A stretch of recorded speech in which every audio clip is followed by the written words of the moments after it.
This episode of SESSLER'S Something is brought to you by lynda.com. All right, Grand Theft Auto. The review is up. Go check it out. I'm not going to reiterate that review, but I did want to talk more about Grand Theft Auto because the launch of this game, and the launch of any Grand Theft Auto game, it's something of a cultural phenomena that isn't really replicated by other game launches, and that includes something like a Halo or a Call of Duty. The appeal, the awareness of the game extends so far past that kind of core gamer base that myself and you guys probably make up, that it really has become sort of a lightning rod and a signifier for so many things, good and bad, true or false, about the video game industry. And it's interesting to wonder why this particular game, despite its craftsmanship, why it seems to be such the center of attention. And in thinking this through, I think a lot of it has to do with its contemporary setting.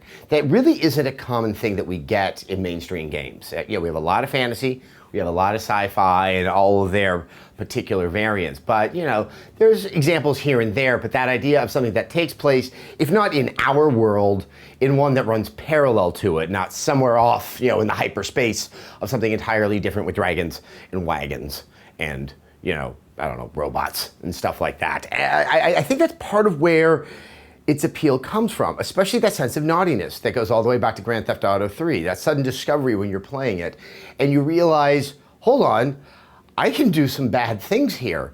And it feels that much more naughty because it's something that you don't even want to tell your friends about. If someone's looking over your shoulder, they might find you a bad person.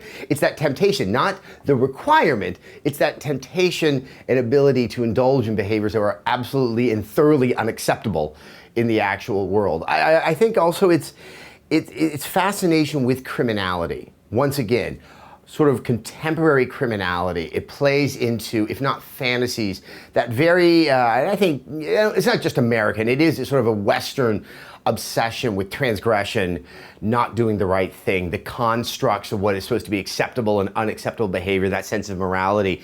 It really, really seems to play into that, and that's part of its allure. Now, at the same time, that is part of why it generates so much controversy. I think doing fundamentally the same thing, the ability to grab a machine gun and just walk through the streets shooting everybody, if it's in a fantasy or if it's in a sci-fi setting, it's already so abstracted out of what we understand that it doesn't really have that same sense of I guess, controversy. Whereas, by setting it in, if not the real Los Angeles, in alternate Los Angeles, that's enough to make people who don't understand video games look at it and feel that there's something particularly and uniquely dangerous about this experience. But I think what I like most about it, and is definitely born of its contemporary setting, is its ability to kind of encapsulate things that are going on in the world and kind of turn them on their ear to make us sort of reevaluate things. Just the transition in cell phone technology from 4 to 5, keeping pace with that, you realize that it really is a compendium of things that are typically maybe not that important or that important, that are part of the popular discussion. It puts it into the game, and especially in 5, those satirical teeth are so sharp that it does make you sort of look at the world around you slightly differently. And yes, we can have games that can do that in fantasy and sci-fi settings, but they're always kind of trapped in an allegorical telling of things. Whereas with Grand Theft Auto, it does feel a little bit more immediate. I tend to feel a little bit more guilty and a little bit more shameful about, my ability to, maybe read a celebrity article or, to go read the crime page to see what lurid things actual people have done. It kind of shoves it right in your face and makes you aware. And I love this franchise, even when I don't like it that much, for doing this, because it is something that is altogether too rare, and I hope I get to keep on playing it well into the future.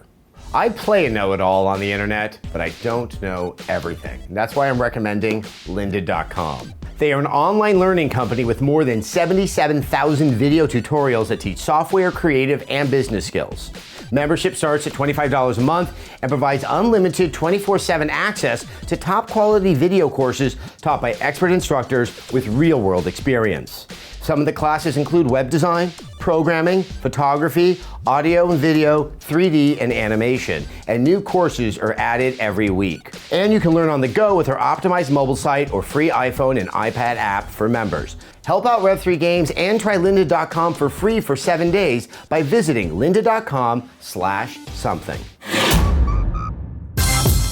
Okay, so the other thing I want to talk about, this is a discussion I started to engage in on Twitter a little ways back. And just so you know, I'm taping this on Friday. So there may have been changes that have happened since then, so don't yell at me if I cannot see into my crystal ball of the future.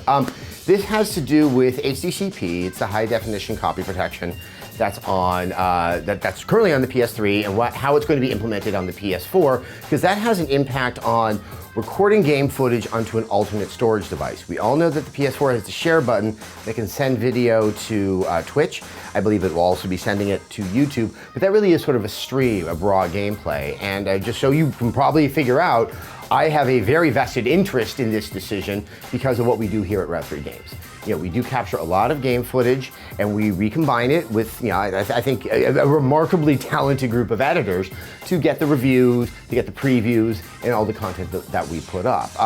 If they go with the decision, and Sony has not said whether or not they're going to implement like kind of a universal HDCP that affects both other types of media as well as games. If they do go forward, I imagine that there will be a way that outlets like ours will be able to find a workaround, but at the same time, there might be enough of an issue of an encumbrance that it will be easier to use the Xbox One that is a lot more lax in terms of that copy protection when it comes to games, that will want to use that Xbox One on the whole. And when it comes to third-party games, that will be the one we default to. Given the fact that I fully expect that the PlayStation 4 will have 50%, if not more, of the install base of the next generation of consoles, that doesn't make me feel good, because I think that we need to be having a discussion that can serve both audiences for both consoles that are out there.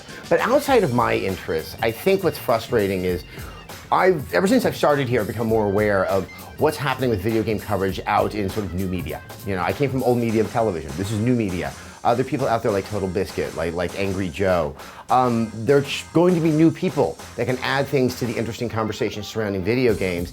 And for them not to have access to the particular technology to capture this footage and to be able to further that discussion, that doesn't make me feel awesome. You know, I might benefit because, you know, these guys who are eating my lunch with their views all the time might have a harder time. But in the end, I don't think that really befits you guys as an audience. I think even myself as someone who sometimes needs to be woken up as to what to think about and how to re-articulate what's going on in the game industry. For Sony, who has really hit sort of a populist nerve with what they're doing with indie games, I don't like the idea that trying to be so restrictive in terms of how that content can be distributed, how it can be put out there to be shared and discussed.